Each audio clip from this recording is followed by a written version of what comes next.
Hello friends, today we will know about upcoming Glasgow Climate Change Conference, COP26. Although according to the time you view video, it may have already happened. Let's know some basic points about it. According to the UNFC, COP26 will focus on 4 objectives. Climate action becomes a reality with the establishment of the UN Framework Convention on Climate Change, UNFC. The idea resulted in the establishment of the United Nations Framework Convention on Climate Change, UNFC, also known as the Convention, in 1992 at the Rio de Janeiro Earth Summit. The convention divided the countries based on their differing commitments. Annex I and II included industrialized and developed countries, respectively, while non-Annex I included developing countries. Why is COP26 so significant? The agreement is based on a 5-year cycle of climate actions, which is one of the reasons COP26 is so crucial in combating climate change. It is the first 5-year meeting since Paris. The agreement required signatories to do the following: announce nationally determined contributions, NDCs, that is, self-determined goals to reduce national emissions, and adapt to the effects of climate change, required update in 2020 and every 5 years after that. Provide a long-term strategy to decarbonize their economies by 2050, and for developed countries to collectively scale up their UNFC climate finance to at least USD $100 billion per year by 2020. COP26. What are the COP26 objectives? According to the UNFC, COP26 will focus on 4 objectives. 1. Achieve global net zero emissions 1.5 degrees Celsius within reach. Countries are being asked to submit ambitious 2030 emission reduction targets that align with achieving net zero emissions by the middle of the century.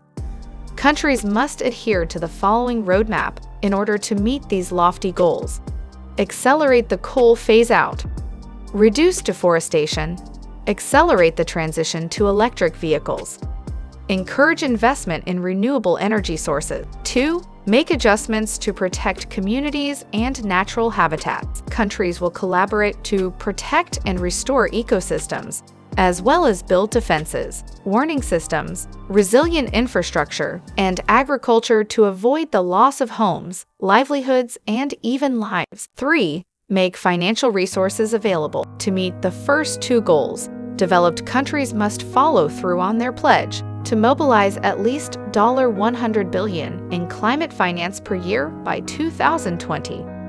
4. Collaborate to deliver. Another critical task for the COP26 is to finalize the Paris Rulebook.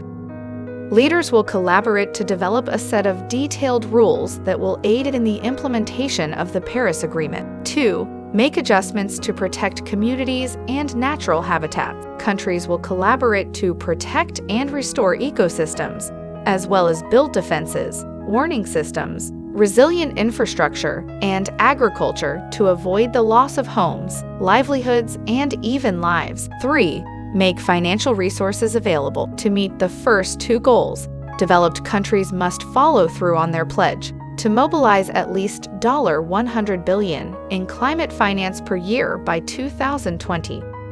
4. Collaborate to deliver. Another critical task for the COP26 is to finalize the Paris Rulebook. Leaders will collaborate to develop a set of detailed rules that will aid in the implementation of the Paris Agreement. What is the significance of COP26? The accord is based on a 5-year cycle of climate action, which is one of the reasons why COP26 is so crucial in combating climate change. It is the first 5-year gathering since Paris. Signatories to the agreement were obliged to announce nationally determined contributions, NDCs, self-set goals to reduce national emissions and adapt to climate change impacts, must update in 2020 and every 5 years thereafter. Provide a long-term strategy to decarbonize their economies by 2050, and for developed countries to ramp up their climate finance under the UNFC to at least $100 billion per year by 2020. What should happen during COP26? The 26th Conference of the Parties, COP26, is shaping up to be the most important conference since 2015. It is not just the first five-year review, but it also covers some key problems that were postponed from COP25. The meeting will set the trajectory for future generations and will be the last best chance of making progress towards meeting the 2015 Paris Agreement goals. Member states have the option to reassess their goals in light of new climate information. This is especially critical because existing targets for global temperature rise will fall short of the Paris goals. Current pledges, according to Climate Action Tracker, a prominent independent research organization that evaluates climate legislation, would only restrict global warming to 30 degrees Celsius. What could India do to achieve its objectives? Update India's Nationally Determined Contributions, NDCs. It's time for India to update its NDC. Nationally Determined Contributions, NDCs, highlight each country's efforts to cut national emissions. Planning that works. To achieve development, sector-by-sector planning are required. We must decarbonize the electrical and transportation sectors, as well as begin to consider carbon per passenger mile. Transitioning to a cleaner energy source, figure out ways to transfer our coal industry as quickly as possible. Strong legal framework. India's legal and institutional framework for climate change has to be strengthened. After COP26, what's next? The United Nations Conference on Climate Change, COP26, could be the most important climate summit of our generation. It not only calls for a review of progress toward the Paris Agreement in 2015.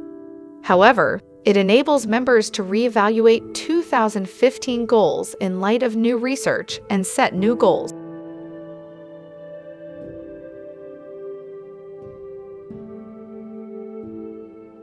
Population and economic might of Asia, particularly India, are important to any global climate change targets.